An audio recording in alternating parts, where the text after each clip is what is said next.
Atau orang yang misalnya ikut karismatik. Aku ini sudah sejak tahun 1989 ikut karismatik. Orang lain bisa, saya tidak bisa. Itu bukan karunia saya. Ada yang diberi karunia untuk bahasa roh. Ya itu karunia dia. Kalau aku tidak bisa, apakah lalu saya lebih berdosa dari Anda yang bisa bahasa roh? Tidak begitu. Saya punya karunia yang lain. Dan masing-masing kita harus mengenal karunia kita. Sebagai imam, saya punya karunia khusus untuk mengusir roh jahat. Tapi saya tidak punya karunia untuk melihat roh jahat itu. Asal Anda bilang bahwa di rumah saya ada roh jahat, kamu panggil uskup tidak sanggup, panggil Romo A, B, C tidak sanggup yang hebat sekalipun, panggil saya. Bukan pamer. Itu karunia saya. Anugerah Tuhan untuk saya, bukan untuk Romo A dan B. Mereka boleh saja bisa, sudah teruji kok. Jadi karunia ini diberikan, dianugerahkan Tuhan. Karunia itu anugerah, bukan sesuatu yang kita pelajari. Beda. Untuk kita saling menyelamatkan, saling menolong satu sama lain.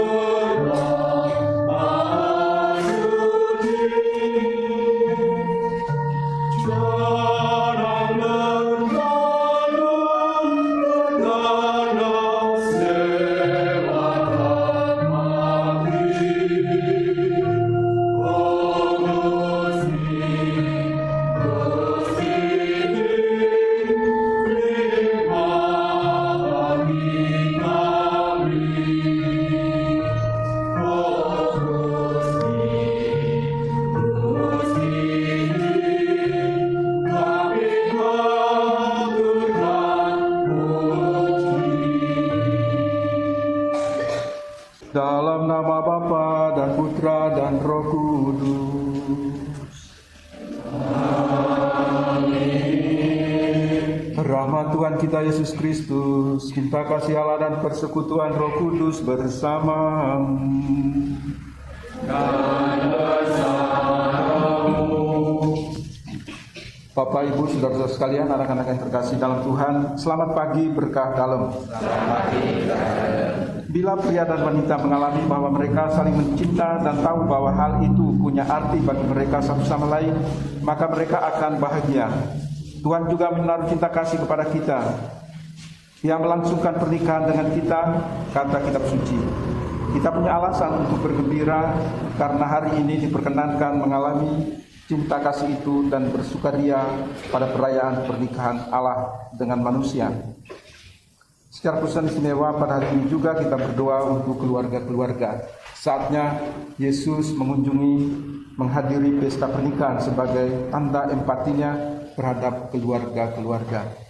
Untuk itu marilah kita merunduk rendah di hadapan Allah sebagai keluarga, menyiapkan hati kita untuk menyambut kedatangan Yesus, baik dalam keluarga kita, juga dalam hati dan kehidupan kita. Sadar akan kelemahan, kekurangan dan dosa-dosa kita, marilah dengan rendah hati kita mohon ampun kepada Tuhan. Bapak, Ibu, saudara-saudara sekalian yang saya cintai di dalam Tuhan, minggu ini ada weekend ME khusus untuk Kormet, koordinator ME Paroki. Saya tadi malam juga hadir di sana karena saya sudah ikut weekend ME. Tetapi di paroki kita ini saya kurang tahu ada yang sudah ikut atau tidak, tapi banyak di antara keluarga-keluarga kita yang sudah tidak punya pasangan lagi karena meninggal dunia dan lain-lain. Diharapkan supaya keluarga-keluarga muda ini, bukan karena Romo sudah ikut, tapi itu sangat baik agar Bapak Ibu beri waktu, sisihkan waktu seandainya ada weekend akhir pekan ME itu sebaiknya ikut, karena itu manfaatnya sangat besar untuk keluarga. Tidak mungkin Romo menyampaikan yang tidak baik. Kedua, Romo tidak mungkin juga mempromosikan hal yang buruk. Hal yang baik itu yang saya sampaikan. ME itu kelasnya dunia, bukan hanya keuskupan, bukan hanya Indonesia, tapi kelasnya itu dunia. Di seluruh dunia itu ada, dan ada komisinya di Vatikan itu. Maka ME itu sungguh sangat penting. Maka saya harap keluarga-keluarga muda ini silakan, yang tua juga boleh, nggak dilarang itu. Baik Bapak Ibu saudara-saudara sekalian yang terkasih di dalam Tuhan, apa yang kita dengar, bacaan-bacaan kita dengar baik dari Yesaya surat pertama Rasul Paulus kepada jemaat di Korintus maupun Injil Yohanes berbicara sebetulnya tentang satu hal. Apa itu? Keselamatan. Dalam bacaan pertama digambarkan bahwa bangsa Israel itu sedang ada dalam pembuangan ke Babilonia, ke Irak, ke Iran sana itu. Waktu itu belum ada Islam ketika mereka dibuang. Kalah perang karena tegar tengkuk, sombong. Lalu Allah membiarkan mereka dikalahkan musuh mereka, dibawa sebagai tawanan perang ke Irak, Iran sana supaya mereka bisa menyangkal iman mereka. Tapi nyatanya beratus tahun mereka tetap setia pada Yahweh Allah. Dan Nabi Yesaya hadir di sana untuk memberi kekuatan. Bahkan memberi gambaran negerimu itu digambarkan seperti orang bersuami. Suamimu itu adalah Allah sendiri, karena Allah akan memberikanmu penyelamat yang akan mengantar engkau kembali ke tanah airmu. Allah akan mengantar engkau kembali. Suamimu itu akan mengantar engkau kembali ke Yerusalem untuk membangun bait Allahmu yang roboh.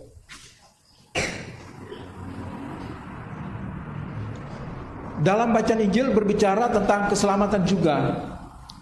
Biasanya kita orang-orang Kristen itu pada umumnya, tidak hanya orang Katolik, Protestan juga sama. Kita itu senang dengan euforia hal yang besar-besar, lalu lupa menangkap inti daripada hal yang besar itu. Kita orang Kristiani umumnya suka dengan apa yang disebut mujizat. Oh, di sana si A bisa buat mujizat. Oh, di situ dia bisa buat mujizat. Berbondong-bondong orang ke sana. Tetapi orang lupa mujizat itu apa. Dalam bacaan Injil kita mendengar ada juga bukan mujizat. Mujizat itu berbeda dengan tanda, ya. Supaya kita tahu. Yesus membuat tandanya. Yang pertama, berarti masih ada tanda-tanda lain. Mujizat itu bagian dari tanda. Kita tidak bisa hanya berhenti pada euforia Yesus mengubah air menjadi anggur. Kita tidak boleh hanya berhenti bahwa orang boleh merasakan mengalami anggur yang lebih enak daripada sebelumnya. Kita tidak bisa hanya berhenti dan bangga bahwa Yesus hadir dalam pesta perkawinan di Kana. Inti dari mujizat ini adalah pertama, Yesus mau mengatur kembali keluarga. Karena bagi Yesus keluarga itu harus menjadi to be number one, nomor satu. Keluarga itu harus menjadi nomor satu. Tidak boleh mengabaikan keluarga karena alasan-alasan lain. Keluarga itu harus menjadi nomor satu. Jadi Yesus punya empati yang sangat besar terhadap keluarga. Tandanya yang pertama juga dibuat dalam menghadiri pesta perkawinan di Kana yang di Galilea. Bukan di tempat lain, bukan di kantor pajak, bukan di pasar, tetapi di dalam keluarga. Dia hadir dalam pesta perkawinan di Kana untuk memberi empatinya kepada keluarga. Yang kedua, bagi Yesus keluarga itu harus menjadi nomor satu. Keluarga baik, gereja baik, bangsa baik, negara baik. Coba aja bayangkan kalau keluarga itu semuanya menggunakan narkoba. Apa yang bisa diharapkan dari keluarga itu? Apa yang bisa diharapkan oleh gereja dengan keluarga yang kecanduan narkoba semua? Apa yang diharapkan oleh bangsa dan negara kalau keluarga seperti itu? Atau satu keluarga ini pembunuh. Lalu apa yang kita bisa harapkan dari situ? Maka kehadiran Yesus, mungkin orang lebih euforianya itu ke air menjadi anggur. Itu kecil aja itu, ya kan? Itu terlalu kecil.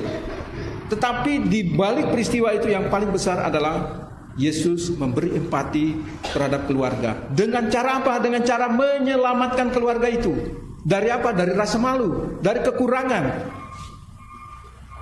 Maka Bunda Maria bilang mereka kehabisan anggur.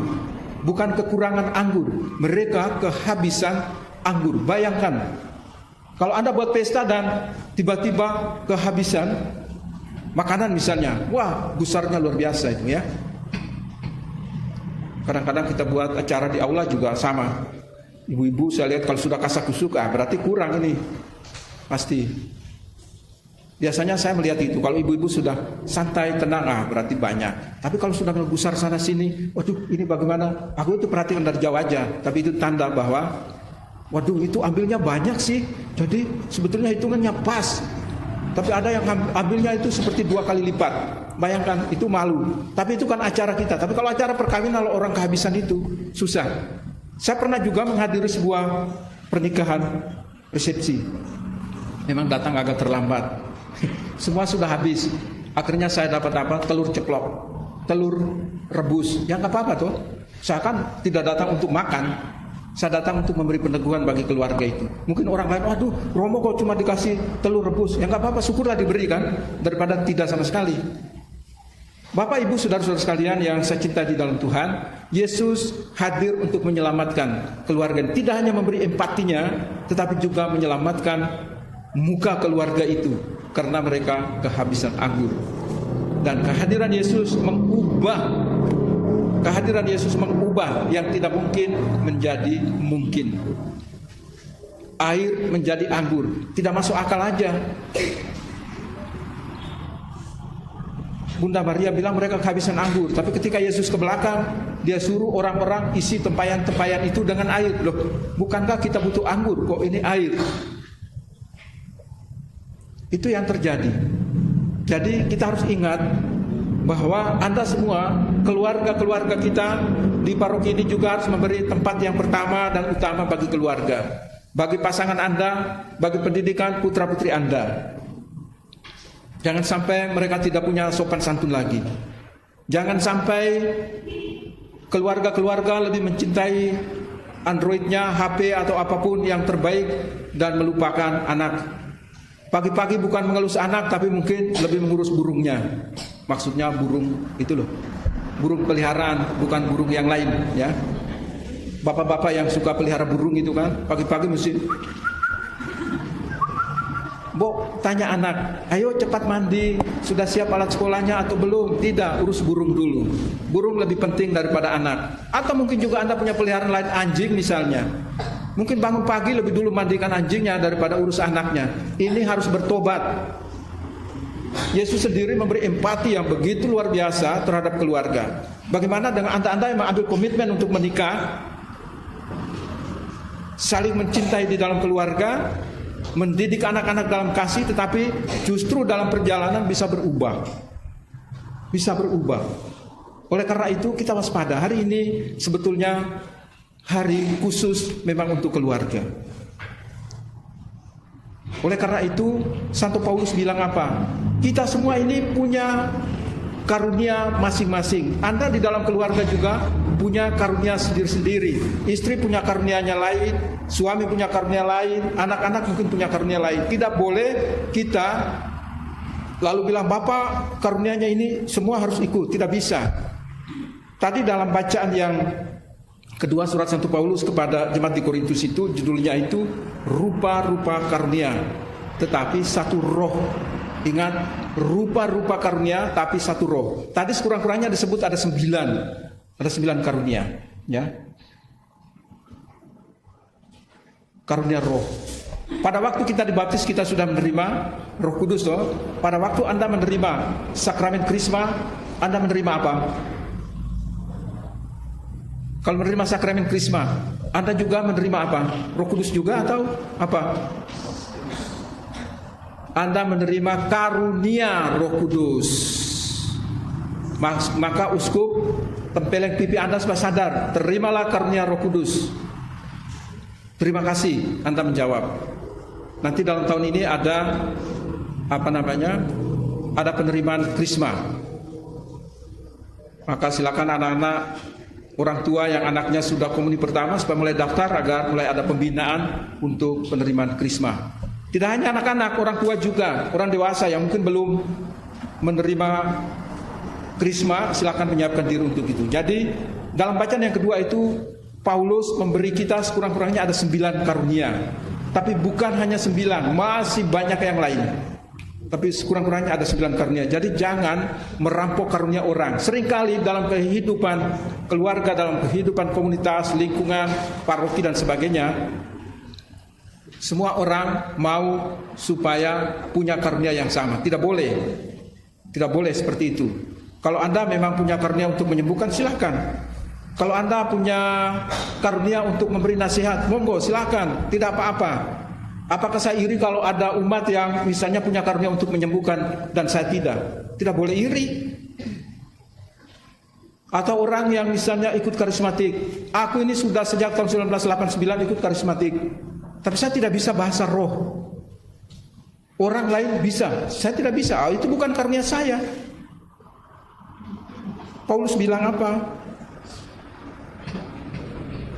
Ada yang diberi karunia untuk berbahasa roh, yaitu karunia dia. Kalau aku tidak bisa, apakah lalu saya lebih berdosa dari Anda yang bisa bahasa roh? Tidak begitu. Saya punya karunia yang lain. Dan masing-masing kita harus mengenal karunia kita. Sebagai imam, saya punya karunia khusus untuk mengusir roh jahat. Tapi saya tidak punya karunia untuk melihat roh jahat itu. Asal Anda bilang bahwa di rumah saya ada roh jahat, kamu panggil uskup tidak sanggup, panggil Romo A, B, C tidak sanggup, yang hebat sekalipun, panggil saya. Bukan pamer. Itu karuniaku. Itu karunia saya. Anugerah Tuhan untuk saya, bukan untuk Romo A dan B. Mereka boleh saja bisa. Sudah teruji kok. Jadi karunia ini diberikan, dianugerahkan Tuhan. Karunia itu anugerah, bukan sesuatu yang kita pelajari. Beda. Karunia itu anugerah. Untuk apa? Untuk kita saling menyelamatkan, untuk kita saling menolong satu sama lain. Maka dikatakan dalam surat 1 Paulus tadi, ayat yang ke-7, tetapi kepada tiap-tiap orang dikaruniakan penyataan roh untuk kepentingan bersama. Ya, untuk kepentingan bersama. Jadi saya yakin kita semua ini dianugerahi Tuhan dengan macam-macam karunia roh. Bukan untuk diri kita, tapi untuk kepentingan bersama.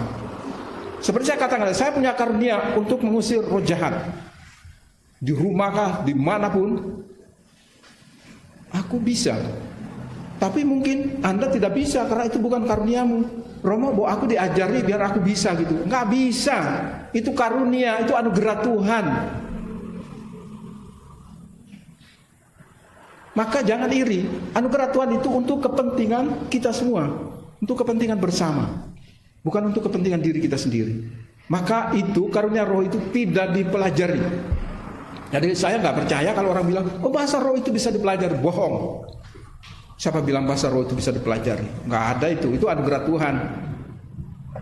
Saya sudah puluhan tahun ikut karismatik, nggak bisa bahasa roh. Engkau jungkir balik bagaimanapun, tidak, karena itu bukan anugerahmu. Ibu, bapak, saudara-saudara sekalian yang terkasih di dalam Tuhan, mari kita biarkan keluarga kita buka pintu hati kita, keluarga kita, supaya Yesus hadir. Yesus hadir karena Yesus sangat empati, punya perhatian, punya kepedulian terhadap keluarga. Dan dia hadir untuk menyelamatkan keluarga-keluarga kita dari berbagai macam persoalan yang kita hadapi setiap hari. Percaya akan sabda Yesus sendiri, aku selalu setia menyertai kamu. Amin. Bapak Ibu, saudara-saudara sekalian, kita sudah melewati masa corona hampir 3 tahun, dan saya pikir kita sudah cukup berhenti, stop bicara tentang corona dan mulai menata kembali kehidupan. Biarlah orang ngomong tentang Omikron, ya tak apa-apa, biar aja berlalu. Kita tetap menata. Mungkin virus itu bukan hanya satu-satunya, masih banyak virus yang lain lagi. Tidak akan berakhir. Kalau kamu tunggu berakhir, tidak akan. Maka ada, tapi jangan takut. Jangan takut. Yang kedua, untuk bisa menangkal semua itu bukan hanya masker yang kita pakai. Saya jujur pakai masker itu saya langsung flu. Tadi malam saya menghadiri ME di Hening Gria, saya harus pakai masker. Saya harus bicara. Pulang bersin-bersin. Saya ambil pulsa, gosok di punggungku, menghirupnya, gosok di dada, tidur dengan tenang, pagi sudah sehat. Jadi jangan pikir ini jangan-jangan Omikron, saya itu sudah OMI, Kronnya nggak ada. Oleh karena itu tidak usah takut Bapak Ibu sekalian, mari kita beribadah dengan baik, dengan tertib. Saya pikir kalau saya menggunakan ini tidak jadi persoalan. Jarak antara saya dan kalian lebih dari 2 meter, itu jarak normal. Corona tidak membutuhkan, itu bukan benteng, masker itu bukan benteng. Semua pakai masker, dari 1 ke 2, 2 sampai 3, tembus. Maka berulang kali saya bilang corona itu alat Tuhan, tanda Tuhan. Kamu mencegah bagaimana? Tidak bisa kalau Tuhan mau. Oleh karena itu tetap kita waspada, hati-hati. Tapi ketahuilah, kalau memang Anda sesak napas menurut aturan WHO itu, Anda pakai ini harus cari celah supaya bisa ambil udara lagi, supaya tidak mati lemas. Ya, harus cari waktu di mana engkau sendiri engkau bisa turunkan maskermu dan bisa menghirup udara. Seperti orang menyelam itu loh. Terus di dalam air yang mati lemas kan, engkau harus keluar dulu hirup udara. Mudah-mudahan semua akan berjalan baik. Lama memang tidak ada pengumuman, tapi saya harus menyampaikan bahwa kepengurusan Dewan Pastoral Paroki itu masa baktinya berakhir bulan Maret. Berakhir bulan Maret. Saya akan menata, menyusun kembali. Setelah itu ajukan kepada Bapak Uskup. Lalu mungkin sekitar pertengahan tahun pelantikan DPP disertai dengan penerimaan krisma. Maka mulai hari ini keluar dari gereja boleh daftar anak Anda lewat WA. Entah langsung ke sekretariat paroki, lewat ketua lingkungan, silakan daftar mereka yang sudah komuni. Jadi tidak, ya sekali lagi tidak sebatas anak, tetapi juga mungkin orang dewasa yang belum menerima sakramen krisma, silakan supaya nanti bisa menerima krisma sekalian. Itu yang bisa kita lakukan. Yang lain-lain nanti akan menyusul. Karena kami harus buat program kerja berdasarkan visi misi Sinode Keuskupan 2021-2035. Jadi ini tidak gampang. Kita harus menyusun visi misi. Semua arah gerak kita, baik kategorial maupun teritorial, baik parokial, semuanya mengikuti pedoman arah haluan Keuskupan Purwokerto. Oleh karena itu kita memang bersiap-siap juga. Nanti akan ada juga sosialisasi ke paroki-paroki mengenai hal ini. Oleh karena itu Bapak Ibu, saudara-saudara sekalian, kita sedang menuju ke ibadah yang normal, ya. Ibadah yang normal, kita akan sedang menuju ke sana. Lagu-lagu sudah mulai, bacaan sudah mulai 3 lagu-lagu, ya ada yang dipangkas, ya harap maklum. Tapi juga nanti ke depan lingkungan-lingkungan juga harus siapkan orang untuk entah menjadi lektor atau mengambil alih ini kor corona ini, ya, kor masa corona. Karena semua lingkungan takut kumpul untuk latihan bersama, maka ini bentukan teman-teman ini. Romo juga akan membentuk inisiatif mereka ini. Kita berterima kasih kepada kor ini, sekali-sekali musim corona, tepuk tanganlah untuk mereka.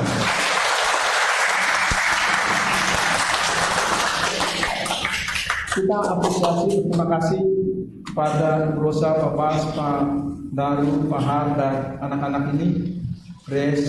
Mereka semua setia ini, ya. Mereka setia.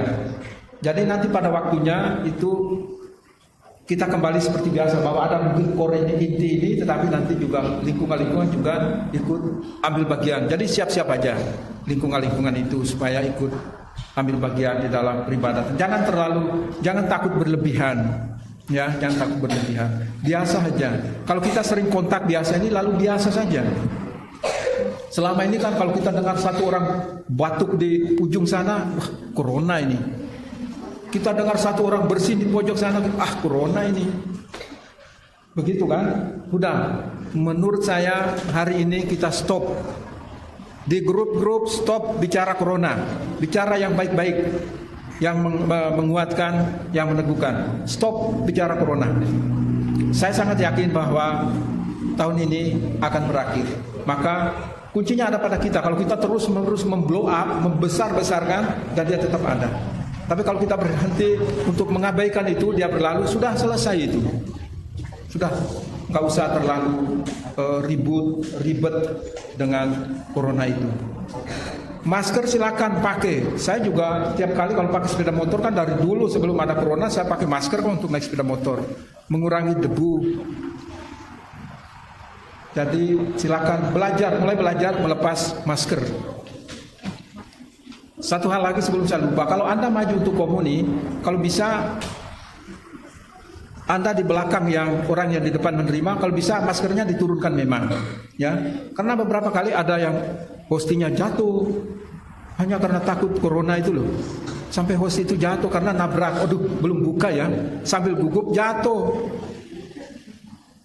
Jadi saran saya, kalau Anda di urutan yang kedua, ketika maju sudah ditarik aja di bawahnya itu kan, tarik turun supaya Anda bisa dengan leluasa untuk memasukkan. Enggak apa-apa, ini enggak ada corona. Tubuh Tuhan kok ada corona? Enggak ada. Tubuh Yesus enggak ada coronanya itu. Jadi jangan terlalu takut ya. Kecuali romonya ada corona ya bisa juga kan gitu. Tapi jangan takut berlebihan. Saya orang yang tidak begitu setia pakai masker, saya jujur. Karena saya percaya. Saya lebih nyaman pakai ini, facial ini. Bukan bahwa Anda pakai itu tidak baik. Baik. Sesuai dengan itu, aku pakai itu sesak napas, bersin-bersin, ngapain? Ya kan? Daripada aku sengsara, ada fasilitas lain saya bisa gunakan, saya gunakan ini. Toh saya tidak apa-apa juga. Siapa yang meromo, siapa yang berani berkati jenazah corona? Tanya aja. Romo siapa yang berani berkati itu jenazah corona itu? Hanya saya. Bukan saya bangga. Tiap kali sebelum berangkat saya datang. Tuhan Yesus izinkan saya untuk melayani pemberkatan jenazah umatku atau saudara-saudaraku yang itu. Apakah aku pakai APD? Tidak. Biasa ditawarkan, Romo mau pakai APD, cukup masker saja. Puji Tuhan, sampai hari ini aku juga sehat kok. Karena memang saya melayani. Saya juga sowan minta pada Tuhan. Tuhan izinkan saya. Kalau Tuhan Yesus tidak mengizinkan, mungkin pulang saya sudah terkapar itu. Tapi syukur kepada Allah, kita semua, bukan hanya saya, tapi kita semua sehat. Kita berdoa, bukan karena doa kita, tapi doa kita itu yang membuat Tuhan mengubah segala yang tidak mungkin menjadi mungkin. Mari kita bangkit berdiri, kita mohon berkat Tuhan. Satu hal yang kebetulan muncul, anak-anak yang sudah komuni pertama, kalau orang tuanya sudah mengizinkan, kita tidak memaksa. Kalau sudah mengizinkan, nanti ada latihan untuk misdinar, jadwalnya akan menyusul, ya. Maka kami minta bantuan lingkungan melapor. Selama ini kan hanya anak-anak panti ini kan, syukur kepada Allah bahwa ada mereka ini, sehingga bisa bantu setiap hari, setiap minggu. Tapi anak-anak yang sudah komuni, kalau misalnya orang tua tidak keberatan, tidak terlalu takut lagi, silakan izinkan mereka kalau nanti Grace mengundang untuk melatih mereka. Supaya apa? Supaya kita memang harus menuju ke normal itu. Jangan terlalu takut ya. Tuhan Yesus, sebentar lagi kami akan meninggalkan rumah ibadah ini. Mohon berkat-Mu bagi keluarga-keluarga yang hadir saat ini di sini maupun yang mengikutinya secara virtual. Tuhan bersamamu. Semoga Ibu, Bapak, saudara-saudara sekalian, baik yang hadir di sini maupun yang mengikutinya secara virtual, baik yang mereka yang intensinya yang kita doakan pada hari ini maupun intensi Anda masing-masing, kita semua selalu dilindungi, dikuatkan dan dibimbing oleh berkat Allah yang Maha Kuasa, Bapa dan Putra dan Roh Kudus. Amin. Saudara-saudara sekalian yang terkasih, perayaan Ekaristi sudah selesai. Marilah kita pergi, kita diutus untuk mewartakan kebaikan Tuhan.